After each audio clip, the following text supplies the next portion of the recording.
The book of Habakkuk, chapter 1.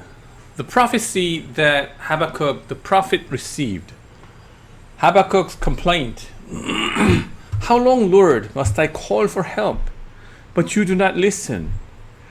Or cry out to you, violence, but you do not save? Why do you make me look at injustice?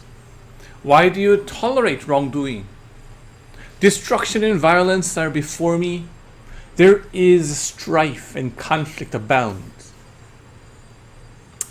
Therefore the law is paralyzed and justice never prevails. The wicked hem in the righteous so that justice is perverted. The Lord's answer: look at the nations and watch and be utterly amazed. For I am going to do something in your days that you would not believe, even if you were told. I am raising up the Babylonians, that ruthless and impetuous people, who sweep across the whole earth to seize dwelling not their own.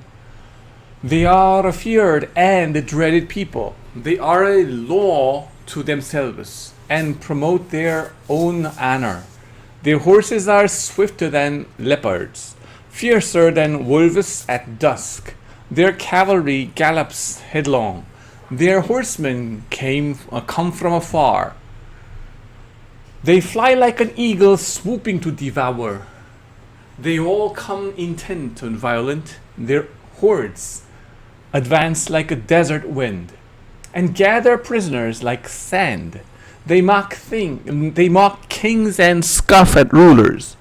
They laugh at all fortified cities. By building earthen ramps they capture them. Then they sweep past like the wind and go on. Guilty people whose own strength is their God. Habakkuk's second complaint. Lord, are you not from everlasting, my God, my Holy One? You will never die. You, Lord, have appointed them to execute judgment. You, my rock, have ordained them to punish. Your eyes are too pure to look on evil. You cannot tolerate wrongdoing. Why then do you tolerate the treacherous? Why are you silent while the wicked swallow up those more righteous than themselves? You have made people like the fish in the sea, like the sea creatures that have no ruler. The wicked foe pulls all of them up with hooks. He catches them in his net. He gathers them up in his dragnet. And so he rejoices and is glad. Therefore he sacrifices to his net and burns incense to his dragnet. For by his net he lives in luxury and enjoys the choicest food. Is he to keep on emptying his net, destroying nations without mercy? Chapter 2. I will stand at my watch and station myself on the ramparts. I will look to see what he will say to me, and what answer I am to give to this complaint. The Lord's answer. Then the Lord replied, write down the revelation and make it plain in tablets, so that the herald may run with it. For the revelation awaits an appointed time. It speaks of the end and will not prove false. Though it linger, wait for it. It will certainly come and will not delay. See, the enemy is puffed up. His desires are not upright, but the righteous person will live by his faithfulness.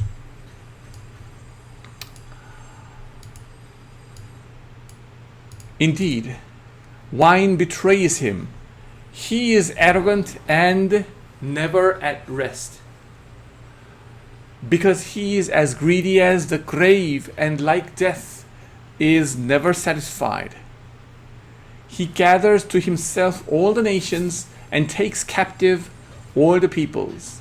Will not all of them taunt him with ridicule and scorn, saying, Woe to him who piles up stolen goods and makes himself wealthy by extortion.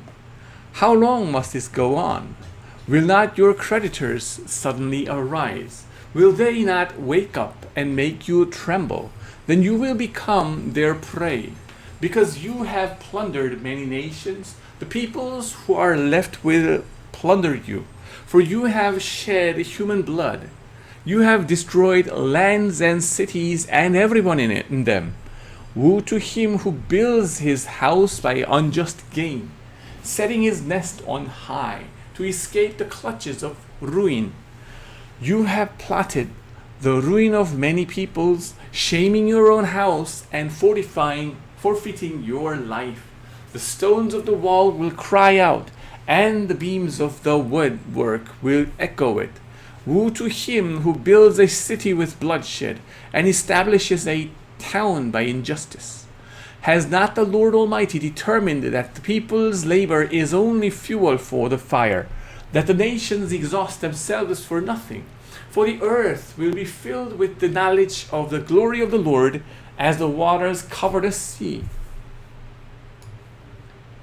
Woe to him who gives drink to his neighbors, pouring it from the wineskin till they are drunk, so that he can gaze on their naked bodies. You will be filled with shame instead of glory. Now it is your turn. Drink, and let your nakedness be exposed. The cup from the Lord is right hand. The cup from the Lord's right hand is coming around to you, and disgrace will cover your glory. The violence you have done to Lebanon will overwhelm you, and your destruction of animals will terrify you. For you have shed human blood.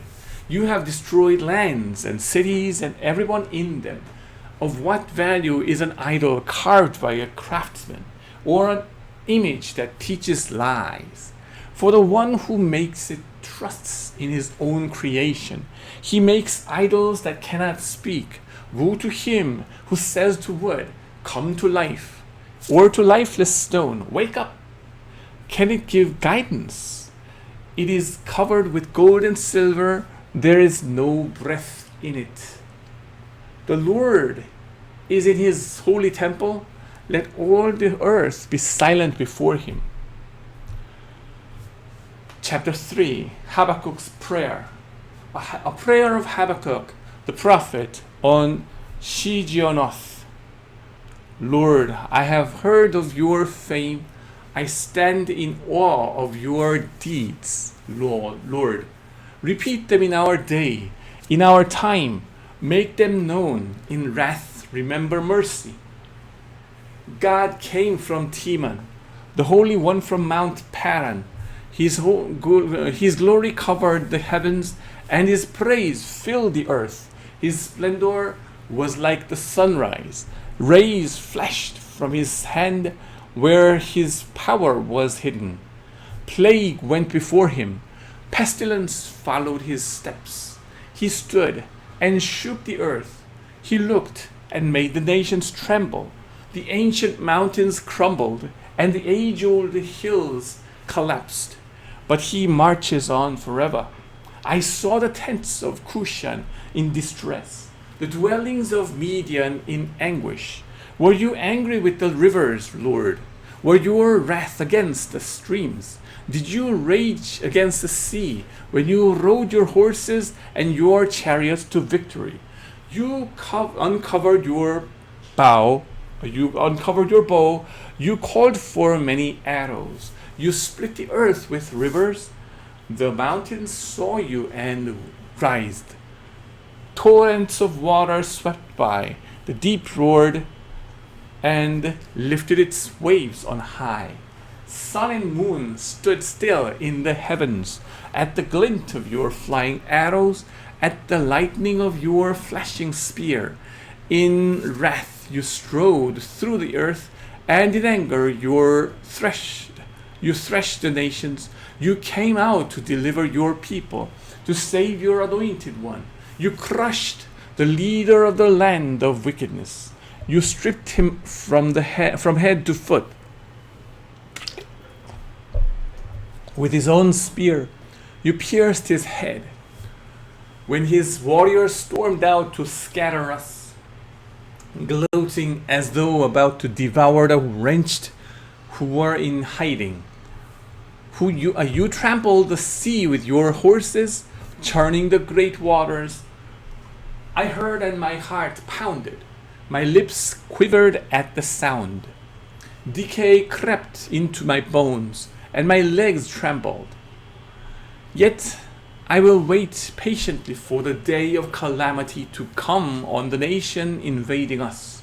Though the fig tree does not bud, and there are no grapes on the vines, though the olive crops fail and yields produce no food, though there are no sheep in pen, and no cattle in the stalls, yet I will rejoice in the Lord. I will be joyful in God, my Savior. The sovereign Lord is my strength. He makes my feet like the feet of a deer. He enables me to tread on the heights. For the director of music, I on my stringed instruments. Amen.